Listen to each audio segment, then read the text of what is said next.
Patricia Z nga Valjas e kishte akuzuar 5 vite më parë Loredana Zefin për mashtrim financiar. 5 vite pas kësaj ngjarje, Patricia është takuar me reperin kosovare në një dokumentar.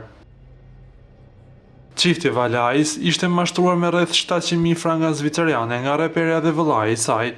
Patricia zbuloi se Loredana ka kthyer pjesën e parave të saj, ndërsa vëllai i saj ende nuk është përgjigjur për parat e marra.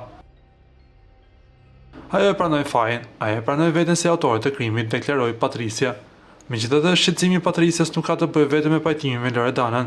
Mbi të gjitha, ajo dëshiron të paralajmërojë të tjerët. Mendoj se ka më shumë të bëjë me vëllain e saj, thot ajo. Pajtimi me të është i pamundur, kur, sqaroi gruaja. Ai është dukur diku në Kosovë dhe autoritetet zviceriane kanë duar të lidhura, thotë e moshuara e dëmtuar.